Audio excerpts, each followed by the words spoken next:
Roy Suryo dan Rismon Sianipar yang selama ini kuar-kuar terkait tentang digital forensik soal ijazah Bapak Joko Widodo akhirnya dibungkam ataupun disemprot langsung oleh Irjen Polisi Arianto dan juga Bung Ruby. Ini membuat Roy Suryo dan juga Rismon Sianipar dan terkhusus untuk para gerombolan pemburu ijazah Pak Jokowi mendadak kalang kabut, mendadak tak tahu arah dan bahkan panik karena ke depan pasti mereka akan menjadi korban dari apa yang kemudian menjadi fitnah yang senantiasa dilontarkan oleh mereka, oleh barisan pembenci terhadap Bapak Joko Widodo. Sebelum kita lanjut ke videonya, saya ingin mengajak sahabat-sahabat untuk menekan tombol like, subscribe, dan share. Dan tak perlu berlama-lama, kita simak videonya berikut ini. Seperti yang kita ketahui juga ya, bahwa saksi-saksi ini sudah dimintai keterangan. Kalau tidak salah sudah ada lebih dari 30 begitu ya. Termasuk juga teman-temannya Pak Jokowi, kolega yang kemudian ini berada di Jogja pada saat itu. Dari saksi itu apa yang perlu digali, dokumen apa yang perlu didapatkan oleh pihak kepolisian? Dokumen asli ijazah dari UGM itu kayak apa? Termasuk yang Pak Jokowi itu apakah asli apa tidak? Kan dari keterangan saksi itu kan, ya Pak, saya dulu bikin skripsi, ini teman saya, ini itu direkap menjadi suatu saksi, kesaksian. Rektornya yang dulu menguji siapa, itu saksi, semua ada kan? Ya sudah, itu diajukan di pengadilan, itu pasti hakim akan yakin bahwa itu ijazah itu asli, gitu. Membuktikan keaslian ijazahnya Pak Jokowi itu tidak perlu dibandingkan secara forensik dengan yang ijazah yang lain, bang, yang asli yang dia ada di situ. Jadi sebenarnya sederhana begitu ya, kalau sederhana. Anda lihat ini sebenarnya polisi sudah mau melakukan langkah yang positif sebenarnya dengan uji forensik, sekarang tapi itu sebenarnya tidak perlu ke sana. Apanya? Tidak perlu untuk melakukan uji forensik sebenarnya. Dia kan ngomong uji forensik itu untuk mengatakan bahwa polisi sekarang itu tidak asal cuman kesaksian doang kan, scientific kan mesti pakai forensik ya. Forensik itu kan dipakai tetap. Tapi untuk membuktikan yang itu tadi, yang kopian yang diedarkan itu tadi, itu apakah betul-betul secara forensik itu memang kopian daripada ijazah yang dimiliki oleh Pak Jokowi, yang dianggap itu palsu itu tadi itu. Tapi kalau untuk pembuktian ijazah asli dari Pak Jokowi itu ya dari sumbernya itu. Artinya kalau dokumen dari pelapor dalam hal ini adalah Pak Roy Suryo itu tetap dibutuhkan juga, Pak Arianto? Oh iya. Justru itu yang nanti dibutuhkan itu apakah itu betul-betul kopian daripada ijazah yang dianggap ijazahnya Pak Jokowi yang palsu. Nanti akan dicari itu dari mana dia kok dapat kopian seperti ini. Sementara dibandingkan dengan ijazahnya Pak, dibandingkan dengan yang asli yang dibawa Pak Jokowi. Baik. Tapi Pak Jokowi didukung dulu dengan saksi-saksi ini bahwa ini memang ini asli. Nah, baru nanti untuk membanding yang diedarkan Roy Suryo itu kan. Tapi gini ya, tolong kita itu rakyat ini, saya ngomong dengan rakyat. Rakyat itu jangan terbuai dengan teori-teori yang menyesatkan. Forensik itu untuk membuktikan ya produk forensik, digital forensik. Tapi kalau kemudian sesuatu yang bisa dibuktikan untuk itu tadi, hasil ijazah tadi, nggak betul banget forensiknya, kan itu sudah sumbernya sudah ada. Itu menurut Pak Rudi kan analog ya, perlu analog. Kalau sudah bisa dibuktikan gitu, kita kacamatanya ya tinggal meyakinkan hakim aja. Kalau penyidik ya sekarang ini meyakinkan hakim. Satu, meyakinkan hakim bahwa ijazah Pak Jokowi itu asli apa tidak, dengan bukti-bukti yang dikeluarkan dari perguruan tinggi, dengan saksi yang lain semua, yang ini semua. Dan yang kedua, meyakinkan hakim bahwa kalau dari kacamata yang lain ini, bahwa apa yang disampaikan oleh mereka itu yang mengatakan bahwa itu ijazah palsu itu ternyata barang yang palsu, bukan barang yang kopian daripada yang asli. Kan berarti kan terbukti bahwa itu tidak ada ijazah yang asli, kan gitu. Dan tapi digembar-gemborkan dengan ijazah asli. Nah, itulah bisa kena mereka. Di dalam pengadilan yang dulu-dulu itu kan, mereka diputus ya, mau mengujarkan kebencian bukan karena ijazah palsunya, karena waktu itu nggak ditunjukkan.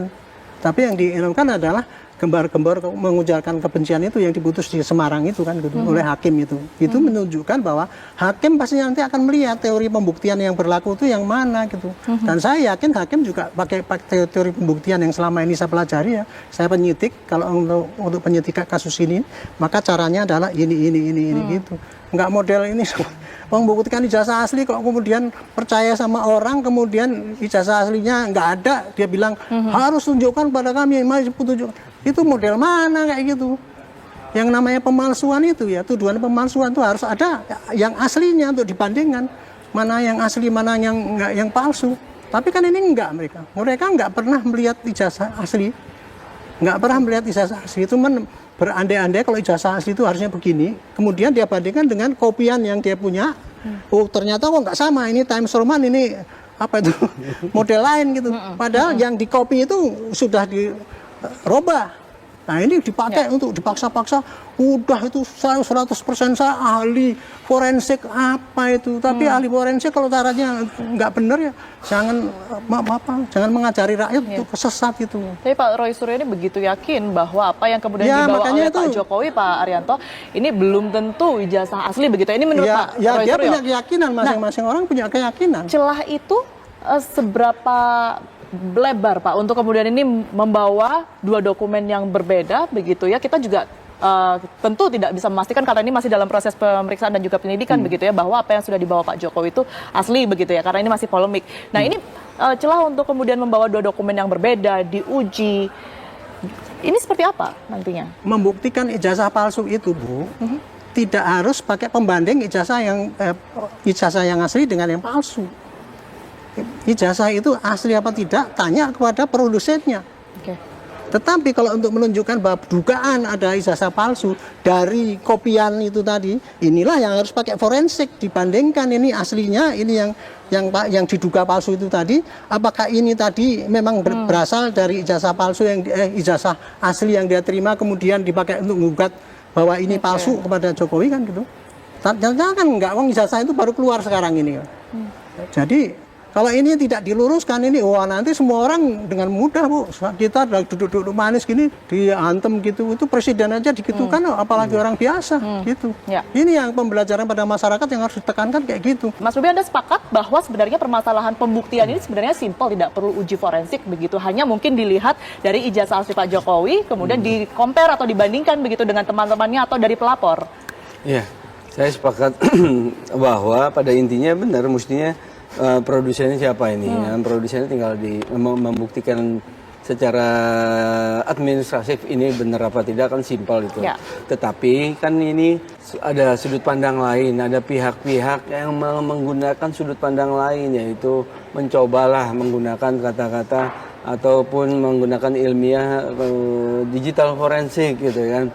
Nah, ini yang menarik sih kebetulan kami memang di bidang itu sudah 20 tahun gitu ya. Nah, jadi penggunaan istilah digital forensik untuk menganalisa sebuah barang bukti ijazah kurang tepat gitu loh, kurang tepat. Karena itu produk analog gitu kan. Itu produk analog, bukan produk digital. Satu itu. Kedua, yang dianalisa misalnya memang digital berupa hasil scan dari ijazah asli, hasil foto dari ijazah asli. Mungkin sah-sah aja, tapi akan perlu dilihat parameter-parameter yang diperiksa itu apa. Satu, kedua, pastiin itu memang benar dari sumber aslinya apa enggak.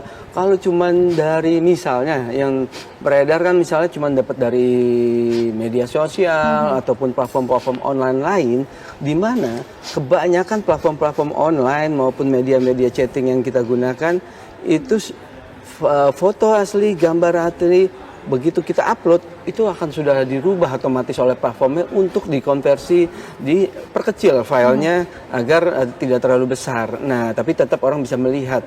Dari situ aja membuktikan bahwa file kalau yang kita ambil dari media sosial itu tidak sama persis 100% seperti aslinya, karena sudah ada perubahan data di dalamnya karena di-convert menjadi kecil. Nah, itu yang paling intinya sih satu lagi, mereka menggunakan digital forensik ini dengan tepat apa enggak. Ya. Sudut pandang itu sah-sah aja, tapi balik lagi digital forensiknya benar-benar digunakan, diterapkan dengan tepat atau tidak. Ya, kita jadi kemarin sempat ramai lah ya di komunitas kami, terkesan digital forensik itu dipakai sebagai tools untuk scientific investigation oleh siapapun dengan keilmuan apapun dan bisa tampil gitu loh kan. Nah, itu kan yang menurut kita kurang tepat lah, alias seperti tadi disebutkan kurang tepat untuk mengajarkan ke masyarakat. Untuk menentukan keabsahannya, apa yang paling utama difokuskan, diteliti oleh para ahli digital forensik ini? Nah, tadi kalau pendapat saya, kalau pada intinya mestinya Yang utama yang bukan non digital forensik, Mbak. Ini menurut saya yang dilakukan oleh penyidik, forensik yang digunakan itu yang non digital forensik kok. Satu, menganalisa sebuah tanda tangan di ijazah itu benar nggak, sama nggak dengan ijazah yang atau memang yang membuat tanda tangan, sama ijazah yang beredar sebelum yang kurang lebih sama. Lalu pengidentikan penggunaan kertas dan titik-titik tertentu yang mana itu ada detailingnya. Nah, itu forensik yang analog itu bisa melakukannya. Sedangkan seperti tadi disebutkan, yang digitalnya itu untuk membantah atau mengcounter dari para pihak yang tadi. Jadi ada dua porsi menurut saya. Jadi forensik yang analog maupun yang digital. Sepakat dengan apa yang kemudian menjadi statement yang sangat luar biasa dari Irjen Polisi Pak Haryanto yang kemudian membungkam narasi ataupun omon-omon soal digital forensik yang selama ini dikeluarkan oleh Roy Suryo dan juga Rismon Sianipat. Ketika misalnya Anda mengatakan bahwa ijazah Pak Jokowi palsu, berarti ada data pembanding yang seharusnya diperlihatkan oleh Roy Suryo untuk kemudian membuktikan sejelas-jelasnya, sedetail-detailnya bahwa memang ijazah Pak Jokowi adalah ijazah palsu. Dan kami berharap bahwa janganlah menggiring masyarakat Indonesia untuk kemudian tersesat ataupun sesat pikir seperti kondisi yang kalian alami sekarang. Nah, saya kira demikian konten kali ini. Bagaimana respon sahabat-sahabat sekalian? Tinggalkan di kolom komentar.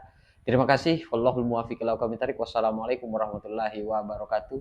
Salam waras, salam akal sehat, NKRI harga mati.